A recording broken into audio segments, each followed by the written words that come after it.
1, 6, 6, 3. 1663. C'est le nombre de journalistes assassinés dans le monde depuis 20 ans. Je ne parle pas là des otages, des emprisonnés, des blessés, des disparus. Ce sinistre comptage est effectué par l'association Reporters sans frontières, une association créée par des Français, qui lutte pour la défense des journalistes de par le monde. Pourquoi je vous parle de ça? Parce que ça montre, ça met en évidence que l'information est absolument capitale, primordiale, et que de nombreuses personnes ne souhaitent pas que les vérités sortent. C'est un métier donc dangereux, notamment dans certains pays. Contrairement à ce qu'on pourrait penser, ce ne sont pas forcément des régimes politiques qui tuent en Bastille des journalistes. Le plus grand nombre de ces assassinats sont le fruit de mafias ou de narcotrafiquants. Par exemple, au Mexique, il y a de nombreux journalistes assassinés. L'importance de l'information dans nos sociétés, elle ne remonte pas aujourd'hui. Il me reste 11 minutes pour retracer 5000 ans d'histoire des médias, depuis l'Égypte antique et les papyrus jusqu'aux réseaux sociaux. Mais on va faire quelques raccourcis, sinon ça ne tiendra pas. Les médias se sont surtout développés à partir de l'invention de l'imprimerie, ce qui n'est pas illogique, au XVe siècle. L'imprimerie, d'abord des livres religieux, puis ensuite quelques livres d'information, mais très peu, dans le sens où il faut se souvenir que 90% de toute façon de la population est illettrée, n'a pas accès à la culture, n'a pas le temps, pour toutes les conditions qu'on connaît, qu'on a étudiées à l'école. En France, dès 1491, il y a un premier almanach qui paraît. C'est juste un almanach dit du pêcheur qui donne des informations pratiques, avec les lunes, tout ce qui va être nécessaire pour jardiner notamment, élever des bêtes. 1510, on a un annuaire annuel de 1000 pages qui est édité, qui retrace un petit peu une sorte d'actualité de tout ce qui s'est passé pendant l'année. Le premier périodique français, c'est 1631, la Gazette, créée par Théophraste Renaudot. On est sous Louis XIII, c'est Richelieu, qui est un des très proches de Louis XIII. Théophraste Renaudot est le médecin du roi, il est passionné en quelque sorte d'information, donc il a l'autorisation d'éditer cette Gazette, qui est un hebdomadaire. Bien évidemment, sous contrôle du roi, sous contrôle de Richelieu, tout ça est très très très encadré. Hors de question de diffuser des informations qui pourraient donner des envies à diverses personnes de protester. Donc, si on veut faire un parallèle, ça correspondrait presque aujourd'hui à un magazine comme Gala, Point de vue, Image du Monde. Voilà. Pendant 150 ans, c'est à peu près le seul journal, il y en a 3-4 autres, toujours sous le contrôle du régime. Il faut attendre la Révolution française pour que ça bouge réellement, 1789. La Constitution prévoit la liberté d'expression totale pour tout un chacun, que ce soit des citoyens, les médias, qui se créent alors. En quelques mois, 2600 journaux sont créés sur Paris et en France. En quelques mois. C'est un foisonnement inédit. Tout le monde s'exprime, tout le monde y va. Ça ne durera pas longtemps, 2 ans. Très vite, l'évolution de la Révolution française, le début de la terreur, Robespierre, autres se rendent compte que la diffusion de l'information leur porte préjudice, qu'ils ne souhaitent pas que beaucoup de citoyens sachent ce qui se passe réellement. Donc, très vite, les censures tombent. Plein de journaux disparaissent. En 1792, le premier journaliste de l'histoire, en tout cas à avoir été assassiné et mis à mort par un régime politique, ce pauvre Barnabé Farmian du Rozoy, a été guillotiné pour ses activités journalistiques. Il avait eu le tort d'utiliser la liberté d'expression pour créer, diffuser un journal royaliste. Ça ne va pas s'arranger ensuite. Il va falloir attendre encore un siècle pour récupérer ce qui avait été conquis et qui n'a duré que 2 ans. 2 ans seulement. Sous Napoléon, ça va être très compliqué. Napoléon est fin, rusé, intelligent. Il ne va pas du tout prendre de loi ou de mesures pour contrer ce qui est l'existant. Simplement avec Fouché, son exécuteur des bases œuvres, son ministre de l'Intérieur, qui correspond au ministre de l'Intérieur de maintenant, ils vont prendre un certain nombre de décrets, de textes, de lois, des choses discrètes. Ils vont empêcher le plus possible la parution d'un nombre de journaux qui dérangent, notamment via des systèmes de cautionnement.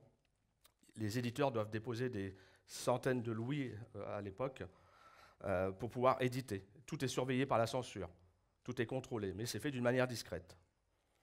Si tant est qu'en 1810, il n'existe plus que 4 journaux sur Paris. Je dis sur Paris parce que essentiellement c'est sur Paris qu'ils sont édités. On est passé de 2600, 20 ans plus tôt, à 4 journaux. Charles X, en 1830, décide de rétablir la censure de manière officielle. Il était moins fin peut-être que Napoléon.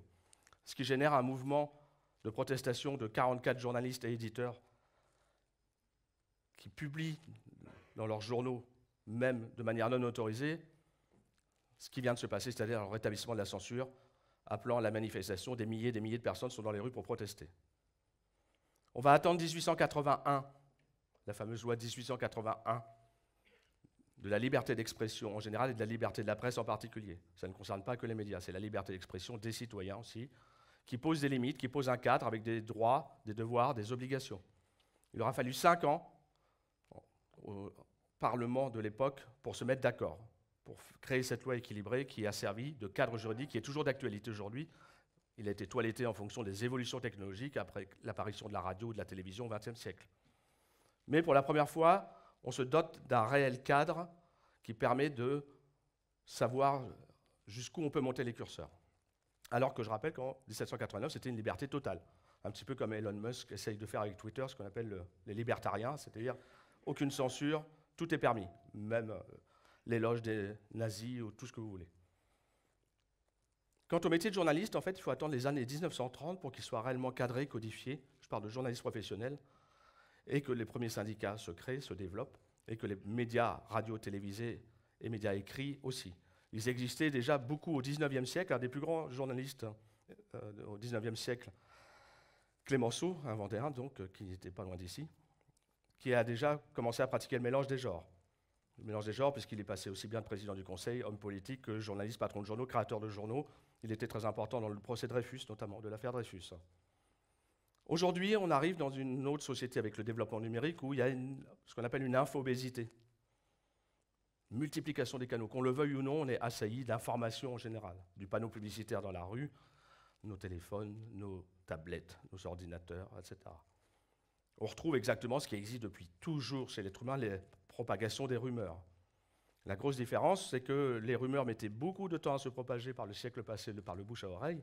Aujourd'hui, il faut quelques microsecondes pour qu'un post sur un quelconque réseau social fasse le tour du monde. Donc comment s'y retrouver dans cet océan médiatique? C'est le thème de la soirée.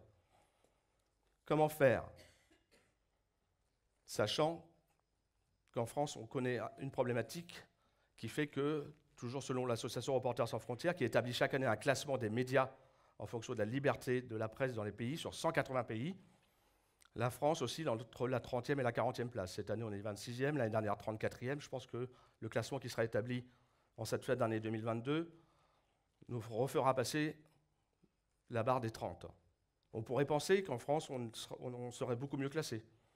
Il y a effectivement une liberté d'expression, une liberté d'écrire, une liberté de diffuser, encadrée. Il y a le droit de la presse, les lois. Simplement, ce que je considère en tout cas comme un mauvais classement est dû essentiellement à la concentration, l'ultra-concentration des médias entre les mains de quelques personnes, soit des groupes industriels, des milliardaires. Vous me direz pourquoi des milliardaires s'intéressent à la presse, qui n'est absolument pas rentable. On a vu l'exemple de CNews, la reprise en main par M. Bolloré du groupe Canal+. CNews, qui est une chaîne d'information en continu un peu traditionnelle, qui ne faisait pas de bruit d'un seul coup, est devenue une chaîne considérée comme populiste, avec beaucoup de, j'ose pas dire débat, en tout cas beaucoup d'échanges, beaucoup d'animateurs, très peu de reportages. Et on a vu pendant l'élection présidentielle, je pense que c'était relativement visible, il y a des études qui ont été faites là-dessus qui montrent que la parole a été donnée beaucoup plus à certains qu'à d'autres. On peut démultiplier ces exemples. Ultra-concentration des médias. Donc, plus les médias sont concentrés entre des mains de personnes qui possèdent des groupes industriels, des groupes de médias, des groupes de téléphonie, etc., ce n'est pas un bon signe pour la démocratie. Deuxièmement, les procédures dites bâillons. Beaucoup de personnes qui sont dans les journaux, qui soient entrepreneurs, qui soient élus, autres, attaquent systématiquement les médias. Bon, ils savent très bien qu'ils vont perdre pour diffamation ou autre. Simplement, c'est pour les, entre guillemets, pardonnez-moi l'expression, leur taper au portefeuille. Ainsi, c'est à coût de plusieurs dizaines de milliers d'euros, comme un groupe comme Mediacité. Ils sont à 50 000 € de frais de justice, ils n'ont jamais perdu un procès. Bastamax, c'est pareil, ils sont à plus de 100 000 € de frais de justice, ils n'ont jamais perdu un procès. Donc on essaye de couler des médias, des petits médias indépendants qui n'appartiennent pas à des groupes, par ce biais-là.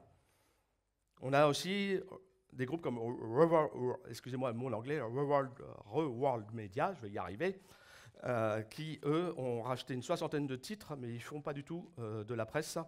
Ils font de la communication, c'est-à-dire avec du brand content dedans, c'est-à-dire de l'information sponsorisée. C'est-à-dire que les entreprises ou les marques qui sont dans les articles payent pour être dans les articles qui passent pour des articles de presse, etc. Donc on a toutes ces problématiques-là, comme la semaine dernière, il y a 15 jours, quelque chose qui ne s'était jamais produit en France depuis 1881, où un juge a décidé d'interdire la publication sur le site de Mediapart d'une enquête concernant le maire de Saint-Étienne, sans débat contradictoire. C'était jamais arrivé. Mediapart a obtenu le gain de cause, mais il a fallu attendre 10 jours que ça repasse devant le tribunal. Voilà. Tous ces multiples exemples font qu'on a une difficulté en France sur la pluralité réelle, puisque la concentration des médias fait qu'ils appartiennent à très peu de personnes. Et ça, c'est un réel problème. Sur l'infobésité, et là je lance un appel à vous les citoyens, nous les journalistes, on essaye vraiment de faire le plus possible le meilleur travail, vérifié, informé, avec énormément d'imperfections. Je ne suis pas là pour défendre les journalistes, je suis là pour parler de la liberté d'informer, qui est un baromètre de la démocratie. Sans liberté d'informer, il n'y a pas de démocratie. Il faut qu'on travaille ensemble. Vous, nous, on essaie de vous délivrer de l'information, je ne vais pas dire bonne information, mais de l'information correcte, vérifiée, qui tient la route. En revanche, vous, tout ce qui vous arrive de partout, tous les jours, c'est aussi à vous d'avoir une hygiène numérique, de prendre des précautions. Autant qu'on a une hygiène corporelle, il faut avoir une hygiène numérique. Se méfier de tout ce qui arrive, les réseaux sociaux jouent sur nos émotions, les algorithmes jouent sur nos émotions, nous enferment dans des biais de confirmation. Donc, ce n'est pas très compliqué, il faut prendre de la distance, vérifier, ne pas tout prendre pour argent comptant, c'est comme la rumeur, comme a fait l'introduction de tout à l'heure Alex, où j'ai entendu dire par le voisin, de la copine, du machin, que voilà, c'est pas ça. Donc, chacun a son rôle à jouer, et vous aussi, vous avez un rôle à jouer pour à la fois éduquer vos enfants, vos petits-enfants, vous-même, pour faire attention. Dans la vie, on fait attention à beaucoup de choses. En revanche, on a tendance à prendre pour argent comptant tout ce qui nous arrive. Donc c'est un message juste que je vous délivre. Il faut qu'on travaille de concert pour ça. Et je terminerai en vous citant juste Albert Londres, un des plus grands journalistes français des années 1930. Notamment, ses enquêtes ont permis la fermeture du Bagne de Cayenne, dont une des citations disait « Le journaliste n'est pas là pour nuire, pour plaire ou pour léser, il est là pour porter la plume dans la plaie ». Je vous remercie.